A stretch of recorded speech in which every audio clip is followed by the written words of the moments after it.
Welcome to Seasoned. I'm Marisol Castro. And I'm Chef Plum. We're talking about farming, but instead of imagining the smell of rich, earthy soil, we want you to imagine the smell of salty sea air. The farmers we're talking to today are based in Mystic and Stonington, and their farms are located at the mouth of the Mystic River in one case, and a 40-minute boat ride off the coast of Stonington in Fisher's Island Sound in the other. In a moment, we'll talk to oyster farmer Will Ceddia and Oyster Club's Dan Meiser.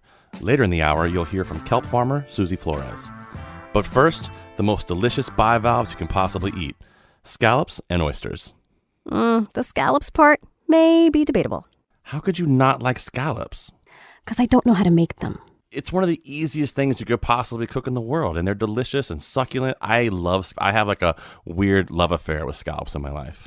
Do tell, because I have nothing but time. By the way, I'm twirling my hair. Tell me about your love affair. She really is twirling her hair. Listen, scallops are unbelievable. They're succulent, they're delicious, and the easiest place to start with everything when it comes to a scallop is to understand the difference between a bay scallop and a sea scallop, right? Yes. Is there anyone in the crowd? Yes? Question. Ms. Castro. Yes. Yes, please. What is the difference between a bay scallop and a non-bay scallop? And can I make one less slimy than the other?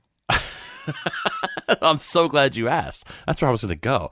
The easiest way to remember it is this. Bay scallops are smaller, sea scallops are bigger, right?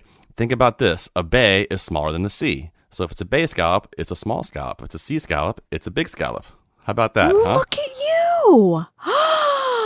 Honestly, that completely resonated with me. Okay, go on. Now, sometimes when I go shopping for scallops, I see dry scallops like neon sign, smoke signals. Is a scallop not wet? Listen, they come from the ocean. Obviously, they're going to be wet. But here's the thing with them. So they call them dry pack scallops because they supposedly dry them off. It doesn't really mean that they're dry. And it's the single most important thing when cooking a scallop is that it's dry. Physically dry, like? 100%. Okay.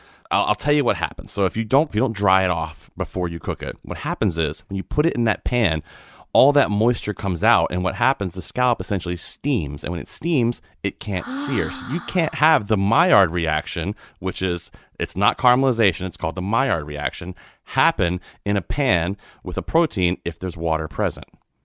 Did you get an 800 on your SAT verbal? Listen, only in food. I can make jokes and talk food. Anything else, I don't know anything about. Okay, where do you get your scallops? Well, so when I buy scallops locally, my store that I go to here in Connecticut, they carry Stonington scallops, which are the best local scallops on the planet. We have beautiful cold waters. The scallops love that. So what happens is they get harvested by hand. So here's the thing. When you talk about sea scallops, you have a couple different things to talk about here, right? You have diver scallops, and then you have scallops that have a number beside them, okay? Oh. So if you see scallops that are like 1416 or 1418 sea scallops, that basically means there's 14 to 18 per pound, right? Oh. If they're like a U4 or like a U7 scallop, that means that they are basically 4 or 7 per pound, and usually they're considered to be harvested by hand, where they don't quite do that so much anymore, but literally a diver goes down and grabs them and harvests them. No way. By hand. Pretty cool, right? By hand. I would love to do that. We should go do that. I think I see a segment in the making. Okay, can we just do a quick step-by-step? Yeah, I just don't know if the radio works underwater. Go ahead. It probably doesn't, but okay, we'll figure that out later. Okay, so I go to the monger, and you go to the monger. I go to the monger. I say a pound of scallops. Right. He's going to say bay or sea. Which kind are we making? Well, we're going to do sea scallops. Okay, right? sea scallops, Mr. Monger. Thank you. So he gives me a bag of, what do I have, 12 sea scallops? Let's call it 12. That's the easy number. I like that. Okay. I pack it on ice. I put it in my gas-guzzling SUV. I go home. I immediately call you. Yes. Plum, I have a dozen sea scallops. Help. So first things I'm going to do is clap. Yay! I'm excited you bought scallops. We're going to clap for that. The next thing I'm going to tell you to do is to grab your paper towels, and I want you to roll out about a 18, 20-inch section of paper towels on your countertop, and I want you to take each individual scallop, put them on the paper towel. Okay. Right? Place them on the paper towel, and then cover it and roll it up. Roll it or up. just leave it covered. Yeah, I roll them up. What you're doing there is you're getting all that moisture off the scallops right now. Okay, so... And let it hang out. Let it hang out. Listen, don't cook the scallops cold. Cook them at room temperature, right? Oh, thank you for telling me that. Yeah, because it takes it much longer to get to where you want it to be if it's cold. Okay. You know, any kind of meat, any kind of protein, steaks, pork chops, scallops, I'm going to do them at room temperature. Let them warm up a touch. Okay. They're not going to catch anything bad. Okay. Well, I was going to ask that. Okay, so I have the scallops. I've put them on a paper towel. I've wrapped them up. Perfect. I'm waiting. Yep. While I'm waiting, you know what I'm doing. You're making a margarita? Hello? Of course. Of course you are. Of course you Salt, please. Salt, please. Okay, glug, glug, glug. There goes a margarita. Now back to my scallops. What do I do next? So I'll unroll them and keep that salt out you put on that margarita because you're going to use a little bit of that, right? So you're going to unroll them. What I want you to do now is take a little sprinkle of that salt and put it on the scallops while they're on that paper towel. And I'm doing my hands in the air. You see, I can't help So am myself. I. So am I. I know. I like but it. Here's why. When you put a little bit of salt on a piece of seafood before you put it into that pan, it's going to firm it up a touch, right? Oh. So having it firm makes it much easier to work with in the pan. And this is all, listen, you don't have to do any of this stuff I'm talking about, but it makes it cook much, much easier. No. You know? I'm following this step by step. Perfect. Okay, so Okay. I've seasoned the scallops with my margarita salt. Yep. Or my Maldon salt or whatever else I salt. love it. The Maldon salt works great. Yep, Or just a little kosher salt is also fantastic. Fantastic. Do I need a pan? Not yet. So Okay. I want you to look at the scallops now, right? On the side of the scallop, Yes. there is a little rectangular muscle called the connector muscle. That's what connects it to the shell. Okay. Who gave it That the muscle authority to itself- be sold with this muscle? Listen, they think they're giving you something extra, but it's garbage. You don't want to eat it. When all you right. sear it, it gets super tough and rubbery. It pulls right off. Just take it off and throw it away. Okay. Give it to the dog. Just with my little digits, I just pull it right off. Yes. Always remember, the best tools you have in the kitchen are attached to your body, your hands. Is that right? That's the best. Yes. You have two hands. You were born with them. I've actually seen them in person. You have. I have. Okay, so I pull off that little connector Yes. doohickey. And it may not be on every single one of them because sometimes they come off in the packing process or in the shipping process or as they put them in the thing at the fishmonger's market, you know. Yeah. So they may not, but check them and take it off. All right. Okay. Next, you're going to take a saute pan, and we're almost done. There's only a couple of steps. Wait, am I doing a cast iron pan? Am I doing a can. nonstick pan? Listen, I would if you have a nonstick pan, it gives you a leg up. You can definitely use that. A cast iron pan, same thing because it's seasoned nicely. A stainless steel pan works fantastic as well. There's really no right or wrong here. Okay, I'm going to do the cast iron because I like it these days. Perfect. Okay. So the key thing to remember when doing this is you want it hot. You want Like it the to be sun. hot. Yes, searing hot. I call it. You'll see wisps of smoke coming off the top of the Yes, pan. I know that. I know that phenomenon. You do. Yay! Perfect. So you're going to take your pan, put it on a high heat. I like to put a little bit of butter, just a little bit, right? And let that butter kind of sit in the pan and kind of melt, and then add a touch of olive oil to the pan, right? Oh. Don't go crazy with it. Double fat? Yeah, here's what happens. That butter's going to add a lot of flavor, and that olive oil is going to help it from burning so quickly. Arrrr. Right. There you go. I just purred at you. Okay. I know. I feel a little weird about that. Okay. So the scallops are ready. Yes. The pan is ready. Wisps of smoke coming off the pan. Wisps of smoke. Here is the key thing. Oh, boy. Get yourself a good pair of tongs. I thought you said I just needed my fingers. You can use it with your hands too, but I don't want you to burn your Okay, fingers fine. because I know that you do a lot of stuff. I don't want your hands to get burned. Okay, tongs. Little pair of tongs. So what I want you to do is take one scallop at a time, and you're going to start at 12 o'clock on the pan. Okay. And place them 12, 1, 2, 3, 4, 5, 6, 7, 8, 9, 10, 11. 12. Right, because we bought 11. 12 scallops. Right. Okay. By the time you place that last scallop, it's now time to flip the first. No! Witchcraft. Yeah. So what's going to happen is witchcraft. What happens is you'll see it'll have a beautiful, nice sear on the bottom of the scallop. You want it to be brown and crispy and delicious and beautiful. So that's when you want to flip them. Okay. Right, and then you just flip them in the same order. Right. And so Okay. if you go a minute and a half on one side, a minute and a half on one side, then you probably want to go 30 seconds less on the other side. Really? And it'll be cooked through. You got it. That's So it? here's the key thing at the end. Okay. end.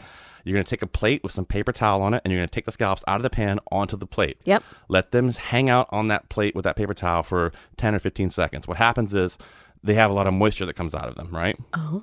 And this will keep it from being all over the plate. While it's on that paper towel plate, I like to put a little salt and pepper on them again, and then I serve them. Beautiful, delicious scallops. They make me so excited. Oh my gosh. I'm telling you, if you do that, folks, you will cook perfect scallops every single time. This could be a game changer for me. Maybe I just needed that lesson. Thank you very much. I'm also excited to get to another shellfish lesson, but this time I'm graduating from scallops and moving on to that edible aphrodisiac, the oyster. If you want to talk to a couple of oyster nerds, you can't do better than the owner of Oyster Club, Dan Meiser, and the oyster farmer, Will Ceddia. Will and Dan are joining us by phone from Mystic. Will has a degree in aquaculture and fisheries from the University of Rhode Island, and he co-owns Sixpenny Oyster Farm in Noank. Aquaculture isn't new, and certainly oyster farming has a long history in Connecticut, starting with indigenous peoples. But ocean farming in general is front of mind these days as the fishing industry changes and we strive for sustainability in our farms. The area we live in is so productive, or at least it was very productive, still is very productive. So we had a lot of commercial fishing. So you could get your shellfish, your fish, all from just boats going out daily and dredging or whatever, so farming was always there, but it's not nearly it's much more prevalent now because of the sustainability aspect behind it. Got it. That was Will. This is Dan. Yeah, I would say that the sustainable nature of aquaculture is really the driving force, in the last few years and certainly moving forward. I mean, to Will's point, this region, New England and most of coastal New England and the eastern seaboard of the United States, for the most part, is a naturally very productive area, right? I mean, in the estuaries and the bays, that's where all life starts for the ocean. But by utilizing aquaculture and by practicing those methods as opposed to just wild farming and dredging and things like that, you have a system that is, one, way more sustainable, but also, two, the impact in terms of the environment that it's in. Aquaculture actually has a net positive impact on the environment that it's in. It's one of the It's habitat forming. Yeah, it's habitat forming. It's even the most responsible land farmers, and I say that as someone who has a farm, there's parts of what you're doing that may be disruptive to a local ecosystem. When you have aquaculture, it's the only type of agriculture that I'm aware of, and maybe one of the only things that we as human beings do that actually has a net positive impact on the environment that it's in. So it's a beautiful part of restorative efforts. It's a beautiful part of farming in this country. And it's also this great thing for our economy. It's a whole new economic opportunity for farmers, in particular young farmers, guys like Will, that went to school for it and specialize in it and are making a living at it as well. Aquaculture, when I was studying it, the big thing they drilled in our head is you're going to have an uphill battle in most things you do. Aquaculture has this really bad connotation associated with it due to the fact that people think of fish farming. And fish farming, like Dan was saying, the best fish farmers can be very responsible in what they're doing, but things can go wrong. Escapees, you're introducing antibiotics into the waters. You have fouling going down. So, you're creating anoxic zones on the bottom, which are just decimating local areas. But the great thing about oysters are you buy oysters, you put them in your bags, and they filter the water. They're eating phytoplankton, and that's how they grow and grow their calcium carbonate. They also filter most solids. They have pseudofeces and feces, so they're taking through pretty much anything that can fit through their cilia, they're going to filter through. So it's kind of incredible to see what they could do. Please talk dirty to me and use the word feces. And what was the other one? Photofeces? Cilia. Oh, Lord Pseudofeces have. and feces. Clearly, my next band name is Celia Feces. Will, you brought up being responsible when you do this. I've read about how you grow oysters. Talk about that. Like, how's the process? And it really depends on where you want to grow. So like the first step of being a farmer is you pick your body of water you want to grow in. This looks like a great area. You're watching flow rates, you're taking salinities. A good indication that you're going to be able to have a successful product is seeing wild of that same species already growing in that area. Where I farm in a cove, And at low tide, where most of my farming is being practiced, we get down to about 1.5 feet. So I can't utilize the water column as much as I would maybe one day would like to. So I do a floating bag. So it's called bag culture. So we essentially have these probably like 2 feet in length, these mesh PVC coated bags that we put floats onto. All those mesh bags have different sizes, and the sizes are based off the size of the oyster we're putting into the bag. And it's kind of a rudimentary process. You know, you start with your baby oysters and the smallest size mesh. You put them in the water, wait a few weeks, go out there. You'll see probably a big pop in growth. Then we have tumblers and machines that will sort them down to keep, you want to keep the same cohort of oysters, same size with each other. And it's just basically watching and making sure that they're growing. I run my farm very much like a hobby. My business partner, he works for another farmer full time, and I work with Dan as his raw bar manager, shucking oysters by night. So we both have other stuff, and we kind of consider this just a really expensive hobby that we enjoy doing. I'll bet you had no idea that oysters were such good, efficient water filterers. Water filterers. Yeah, That one. Listen, what you do probably know is that they're delicious, but where does their flavor come from? Funny you should ask. Dan Meiser, who is a chef as well as the owner of Oyster Club in Mystic, explains the concept of miroir after the break. And later, kelp farmer Suzie Flores introduces us to the sea veggie we're all going to be eating in the very near future if we aren't already. I'm Marisol Castro. And I'm Chef Plum. We'll be right back.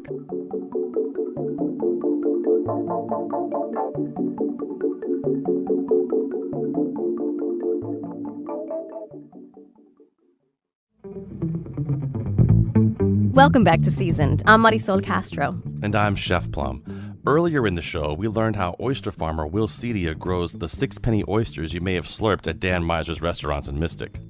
Will and Dan are back, and they're going to tell us about the flavor of oysters, the nuances of oysters, and how to really enjoy them. Here's Dan. I'm going to break it down in layman's terms, the way oysters work and its connection to the wine world.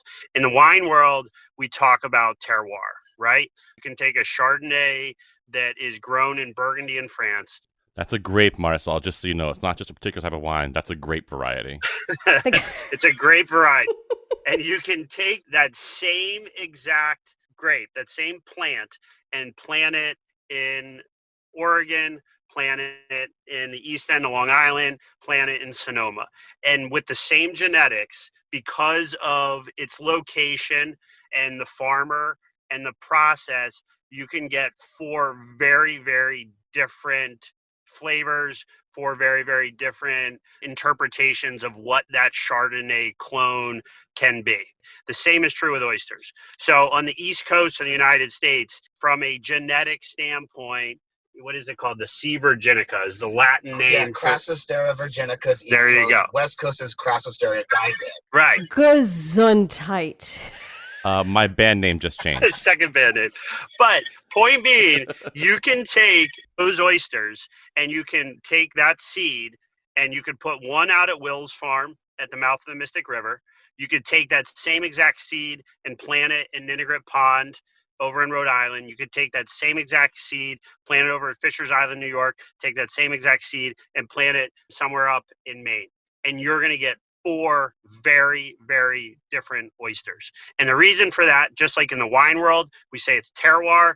In the oyster world, we say miroir. So it's the environment, the oceanic environment that it's in.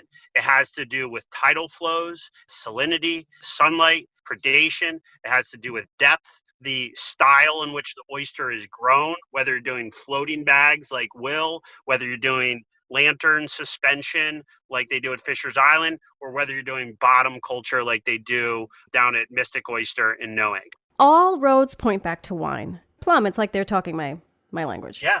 We're lucky because, honestly, one of my favorite guys, Dan Meiser here, is an icon in Connecticut. Such a cool guy to talk to about food. What do you think are some of the top 3 or 5 oyster varieties that you find people like the most? At Oyster Club, thank you for the kind words. I appreciate that, really. Our mantra is really taking advantage of the amazing resources that we have in our backyard. There's wonderful oysters on the West Coast, and no knock against them. There's great oysters that come out of the Chesapeake and, Virginia and the Carolinas, and there's great oysters that come out of the Gulf. I personally believe that if you are looking for the perfect oyster on the half shell to be eaten raw, that, the southern New England oysters, which we have in our backyard, that there's no better place to be. At Oyster Club, we carry Will's Sixpenny oysters. We carry the oysters out of Noank. So right there, you're getting two oysters, and this is what's kind of cool, getting back to the different farming types. Will's got his floating culture. The guys in Noank have bottom culture. They're sharing very similar waters, but you get two very different oysters. So we like to show that to our guests because they're both delicious, very complex and dynamic in their own right. The Fisher's Island oysters. In the oyster world, they're legends. Very few farms have been doing it as long and as well and at the national level that Fisher's Island Oyster Farm has been. We carry their oysters. We're very proud to. And then we also like to showcase the Rhode Island pond oysters because we're the last town here in Connecticut before you hit Rhode Island. And there's some really beautiful oysters that come out of the salt ponds of Rhode Island. The Ninigret nectars. They're the Bean family. Matt Bean is the oyster farmer over there. That's his oyster, is Ninigret nectar. It's a little bit of a smaller oyster, deeper cup. It has that sweetness. It's not quite as salty. You don't get quite the same level of salinity that you do with some of like a Fisher's Island, which has a little more open water exposure to it. But it's beautiful because, between the Fisher's Island, the Ninigret nectars, the Sixpennies, and the Noanks, if I line those four oysters up right in front of you, all of those oysters are as local as they can get. All of them were buying direct from farmers, so they couldn't be any fresher. And if I put those in front of you, there is a noticeable difference between every single one of those oysters. The complexity, size, salinity, sweetness, every single one of them are going to be talking to you in a different way. So, for us, we're really fortunate. We have geography on our side here in Mystic. I'm curious, what are your favorite oysters since you guys are around oysters all the time? Not to be biased, but I love mine. But I like to do a lot of different things with my oysters. So like if I'm eating them raw, I'm gonna go mine 100% of the time. But if I'm gonna broil oysters or I'm gonna grill them, I might want to bottom cultured oysters. Those produce like a really hearty shell, usually a little larger in size. It's kind of more in what you're trying to do with the oyster is the type of oyster you should go after. Right. I'm just trying to throw it down my gullet. Sixpennies, Fisher's Island, Ninigret nectars. Something a little bit smaller, You don't want to be chewing on a steak necessarily. It should be something that you can chew in about 4 to 5 bites. A common mistake where I see people when they eat oysters, they just shoot it down. I mean, it's food. You should chew it. You should chew it and enjoy it. Right. It has a lot of depth to it. The flavors expand so much. And the cool thing about oysters are you have that liquor in there. It's already like a natural condiment on it. So you get your mouthful of water, and that's where you can taste where it's coming from. But then the meat has this crazy depth to it. East Coast oysters are known for, if you chew them around 5 to 7 times, it's supposed to release this kind of cantaloupe melon taste. And I taste that every time now. Then it has this fantastic sweetness to it. We can't have an oyster expert on the show and not ask Will for tips on shucking. There's siphon shucking, so if you're holding the oyster with the flat side on top, you can go through the side. So that's siphon shucking. There's lip shucking, which is very popular down in like the Chesapeake area. And that's going from the top of the oyster where like the round part is on the top. And then there's hinge shucking. So I like to use these very thin, pointy knives that can barely they go right into the hinge, and you just wiggle it in there a little bit and you turn it like a key, and the top shell should just barely pop off. And from when it pops off, you can kind of lift up that top shell a little bit and you'll see the abductor muscle, the one part where the oyster is connected to, and you can just easily cut that muscle and take it away from it, and it looks like a perfect oyster. There's plenty of oysters I despise and I don't look forward to shucking. And then there's other oysters I get really excited to shuck. This area where we live produces really great oysters, not only for taste, but for shuckers. I just learned that Will all these years has been ordering oysters based on how easy they are to shuck and not which ones. Well done. The cat's out of the bag. Seasonality. I mean, I know you can buy these oysters year round, but for someone at home, do they think of this as a seasonal item, or is it something they should buy year round? With the amazing oyster farms that we have in the region, these guys are growing and selling beautiful oysters year round. That being said, when you get into the colder water months, I personally enjoy oysters more in the winter months. The meat of the oyster gets fatter and plumper. They get sweeter. Everything, all those sugars concentrate. Sometimes in the summer, in particular, when the oysters are going through the spawning process, they can be a little flabby. You've all seen oysters that are really translucent. They don't look like they filled up the shell. Those are generally summertime oysters. There's nothing wrong with them. They're still delicious and they're still, a beautiful farm product. But without question, depending upon the time of year, and having specifically to do with water temperature, the oyster will look and taste different. Seasonality is huge with oysters. So with Crassosterium virginica, the East Coast oyster, when water temperatures are under 50 degrees, they totally dormant. They stop filtering, they stop eating. Oh, wow. So that's why people say oysters taste really good and full in the winter months, is because right now temperatures in southeastern Connecticut, I think we're at like 70 degrees. So in the next couple of weeks, what the oyster is going to start doing is building its glycogen levels, which is all those sugars and its fat resources for winter. So that's why you get these really plump, beautiful, sweeter tasting, gorgeous oysters in the winter. In the fall months, they're building up for hibernation. They're building up their blubber. Literally, that's exactly what they're doing. But then, come April, as soon as the water temperatures come back over 50 degrees, oysters are thinking time to spawn. And that's one of my favorite type of oysters, is right before they spawn, is what Dan was saying, when they're kind of translucent. They built up all this energy and then they spawn and they kind of lose a lot of their flavor. But before they spawn, when you shuck them, you can see like the sperm inside of the oyster. What? Yeah, and oysters are protandric hermaphrodites, so meaning they're all males when born, and will switch, around 2 to 3 years or so of age, they'll switch to a female. So I know when farming oysters and you're doing your brood stock for spawning, when you get that female, you're really pumped, because most of those are going to be males. So most oysters are going to have that sperm in them. So you have these really like sweet punches of flavor, and it's delicious. If learning about the spawning of oysters is more than you ever wanted to know, how about some practical advice now? What to drink with said oysters? No, you drink whatever you want. Yeah. We encourage that. I mean, traditionally, there's beautiful oyster wines out there. You can never go wrong with a glass of bubbles, whether it's champagne or a cava or something like that. To be honest, there's a lot of Russians out there that had it right. Chilled vodka and oysters is definitely a thing.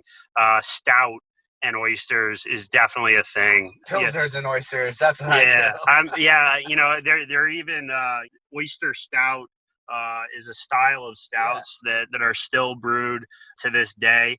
Brassworks Brewing in Waterbury, Connecticut. There you go. Took a bunch of our oyster shells, and it gives this cool calcium flavor to the stout, and that's what oyster stouts are. They just use the shell and some of the meats in their brewing process. When you eat the oyster, that's such a critical moment. And so many people, when they get in front of a dozen oysters or whatever, they just start throwing them back. You really want to take your time. You want to get that liquor in your mouth. You want to make sure you chew the oyster, because that experience in itself is magical. And if you happen to be drinking, a nice glass of Sancerre or a Spanish, chocolate, or, a nice stout, that certainly complements it. But at the end of the day, a good oyster, and in particular, the liquor that's in that shell, you don't want to muddy that up.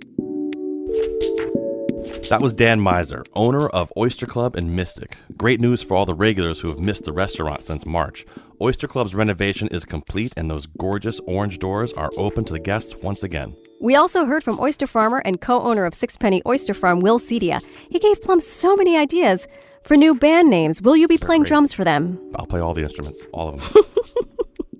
Coming up, my conversation with the coolest kelp farmer in Stonington, or maybe even anywhere, Suzie Flores. Slimy might not be the right word. I would say appetizingly slimy. You can tell that it's something that is supposed to be in water. You're listening to Seasoned. I'm Chef Plum. And I'm Marisol Castro. We'll be right back.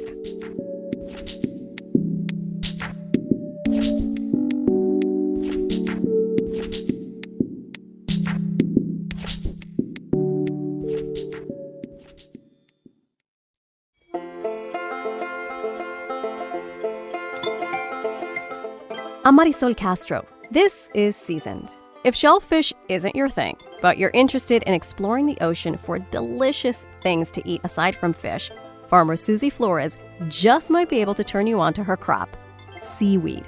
Suzie and her husband own Stonington Kelp Company, one of the largest commercial seaweed farms in Connecticut, growing and selling food-grade sugar kelp to local restaurants and shops. She and her family eat quite a bit of it themselves. I asked her how she got into ocean farming. It was a perfect storm. My husband and I moved out of the New Jersey area, and we knew we were going to be living near water. He manages marinas. And so I said, well, why not try to grow a garden in the ocean for us to eat sea vegetables? I had learned about how great it was for the environment and how healthy they can be. And I don't really eat a lot of meat, I thought that this would be a great way to kind of supplement for our family. And that started me on a very slippery slope that landed me where I am today. What had been your working knowledge of seaweed farms or ocean farming before that moment? I had, I think it's fair to say, absolutely no knowledge of seaweed farms. I had no understanding of a market for seaweed, if one had even existed. I knew of seaweed because I have been to the beach before.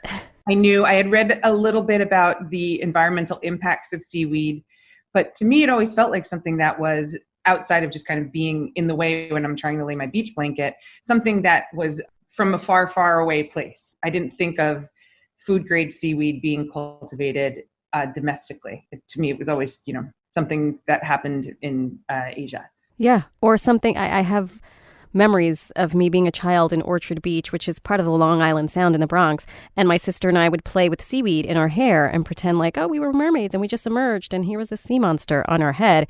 And you have now dedicated your entire life to this, which is pretty cool, I have to say.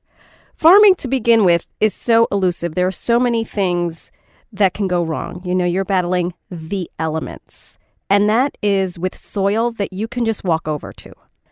How does it work in the sea? Because you can't, no one can control the sun, but especially if what you're growing is underwater, how does this all work? I think the trickiest part for our ocean farm is making sure that wind conditions are right, making sure that the waves aren't too choppy for us to access the farm. You're going out into, we're in the Fisher's Island Sound, and we're hooking onto lines that are anchored to stay in place. So if the seaweed line is on the side of one of the cleats of my boat and waves are coming from the wrong direction, like, it's very easy to find yourself swamped. It's very easy to find yourself in a sticky situation. So I am we all are, but I am especially a slave to the weather when it comes to us harvesting, outplanting, doing any sort of gear checks. Soil is locked in place. You kind of have the field that you're working, and that's it. With the ocean, it's constantly moving. So I'm getting fresh nutrition spread across my farm, completely, free. I don't have to do anything to it. It's no energy. It's the energy of the ocean. So in a weird way, I think I'm a lot luckier than terrestrial farmers. I hadn't thought about that, but you're right. You have a constant ebb and flow. And I guess as someone who's not a farmer, I'm thinking, oh my gosh, how am I contributing to the utter destruction of the ocean? But you're looking at it completely differently. What nutrients are my crops? Can I call them crops? Are they crops? Yeah. Okay. So how does that work? Tell me what a typical day looks like in the life of an ocean farmer. And your crop is sugar kelp, yes? Yes, we grow sugar kelp exclusively, which is the only seaweed you can legally grow for human consumption in the state of Connecticut. Like I said, it's still a pretty new industry, so there's a lot of careful thought that goes into the regulation process. So they're not rushing anything out to market. The Department of Environmental Protection is, I think, doing a great job being cautious but forward-thinking. So I enjoy more than anything the opportunities to get out onto the water. I try to get out onto the water, visit the farm maybe once a week. It's not something that requires multiple visits unless I'm in the harvest season. During the harvest season, I'm going out. As soon as somebody needs 500 pounds, 300 pounds, 200 pounds, we'll go out and we harvest to order. It's a lot of checking to make sure everything's still in place. We do a lot of research on our farm. We partner with different biologists, different environmental researchers who are trying to measure the carbon load that the seaweed farm is absorbing out of the ocean. So oftentimes we're going out and we're taking measurements, we're taking water samples, we're taking tissue samples from the seaweed blades as they grow. I'll send it back to a lab and very smart people do their thing. It trips out to the farm like that. It's usually just a couple hours. A lot of my time, though, is spent on back end stuff, the non-boat related activities, such as trying to find restaurants, trying to do education with different schools, trying to create new channels for me to find homes for my seaweed. In addition to being an ocean farmer, you're also on an expedition if you're looking at samples and working closely with some government agencies. Was that a byproduct of deciding one day we're going to go from New Jersey to Connecticut and start an ocean farm, or was that top of mind? You wind up having a partnership with all of the state regulators and the government agencies just because of the way that the licensing is set up. It's very similar to the way oyster farmers are regulated in our state. The universities oftentimes will reach out to us. They have a grant, for instance, that maybe they're working on, and they want to learn more about the way like seaweed could have an impact on certain nutrient levels in the water. So they need a farmer. Here I am with my hand raised saying, like, I'm happy to take you out, any excuse to get on the boat. So that's usually where those partnerships happen. They're fairly organic. I haven't found myself having to actively try to seek them out. People tend to find us, probably because there's not that many seaweed farmers in our state. Remind me again how many years you've been doing this? This is our 4th year. So we're going to go into our 4th harvest in 2021. Holy smokes. They're babies. They're absolute babies. They're absolute babies. The farm, it's essentially replaced every year. We have a 10-acre site in the Fisher's Island Sound, and it's leased. So that's not our 10-acre plot of ocean. And what we lease is the right to cultivate seaweed there in a specified period of time. So our lease runs basically from Halloween to the end of spring.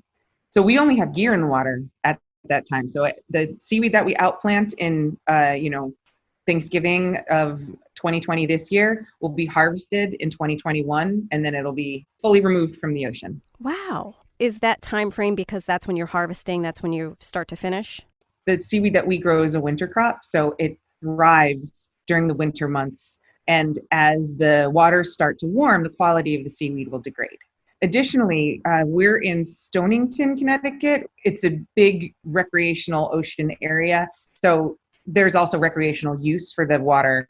Tons of fishing happens. Actually, we're one of the last commercial fishing fleets in the state of Connecticut. So there's a lot of boats coming and going. And so that's another thing that they consider. And then there's just, between Fisher's Island and Watch Hill and Stonington are all kind of destinations for folks. So there's a lot of just boat traffic. Boat traffic. That's something that terrestrial farmers, I reckon, do not. That's something that they're thinking about. No, not that they're thinking about. Talk to me about your crop, sugar kelp. What is it? What can I use it in or for? I grow food grade sugar kelp. And that's because in the state of Connecticut, there's only one way that they know how to regulate us. So it's the best, highest quality, heavily tested, monitored kelp that we know won't harm humans when it's, handled properly. Food grade sugar kelp can be used. You can eat it raw right out of the ocean. It's very salty. What does it taste like? I like it. I'm around it a lot. So I might just also use it. You did not sound so convincing, Suzie. I like it. No, it can be very bitter. Our sugar kelp, it's very high in iodine, and that iodine carries a very bitter flavor. But for me, I prefer that. So when you eat it raw, the texture is going to be exactly what you imagine the seaweed that you see in the ocean. So slimy? Slimy might not be the right word. I would say appetizingly slimy. You can tell that it's something that is supposed to be in water. So equal parts briny and appropriately ocean smooth. Yes, ocean smooth. I like that. It is the same seaweed. If you ever go to a restaurant and order a seaweed salad. I just had a seaweed salad a couple of nights ago. Yeah. And so if you take a blade of fresh sugar kelp and you dip it in water that's not quite boiling, but pretty hot, it's going to change color from this very beautiful olive brown to electric bright green. It's a color that you don't think should exist in nature. It's so bright green. And then you can chop that up. Sometimes I get like a pizza cutter and I roll it into whatever shape noodle I would want it to be. And I use it in all different types of salads. I'll use it in pasta. So I'll mix it in with like fettuccine that I'm making for my family because it's incredibly high in vitamins and minerals. And it also kind of adapts to whatever flavor you are putting it in. So like seaweed salad, I'm sure for the most part, people know what the dressing tastes like, but they don't really know, they couldn't identify the flavor of the actual seaweed. Right. it sauces very well. Interesting. It's crazy. So it loses when you dip it in that boiling water and it turns that bright green. It's losing the iodine. It's dropping a lot of that off. It's having a chemical reaction that winds up changing the flavor of it pretty dramatically. Suzie, do you moonlight as a scientist as well? No, I wish so. But I have been homeschooling third grade science, so maybe that's why I feel so. Well, there you go. Well, listen, if you need a break from third grade science and want to switch over to sixth grade science, I will gladly barter with you. I don't know what I'll barter, but let's figure something. I'll teach them Spanish if you teach mine some science. Perfect. Okay. Done. You also sell sea salt. Is that a direct byproduct of the sugar kelp? Yeah, so the seaweed, in addition to eating it fresh, you can dry it and use it as a spice. And because it comes from the ocean, it's naturally carrying a lot of salts in it. I mean, that's what it's basically like a pickle sitting in brine all day long, but it's ocean water. So it's very, very salty. So when we dry it, it has a strong umami flavor. So you can use it in any dish where you would want to incorporate that. And so we'll grind it up into flakes. And I figured, we're on this like very clean, gorgeous ocean, farm. Why not start harvesting the seawater as well and turning that into salt? So we've been doing kind of different salt combinations that some of it is seaweed steeps in the water while it's starting to evaporate. Sometimes we just add flakes directly into the salt. So you're getting salt, but also that kind of umami punch with the kelp flakes.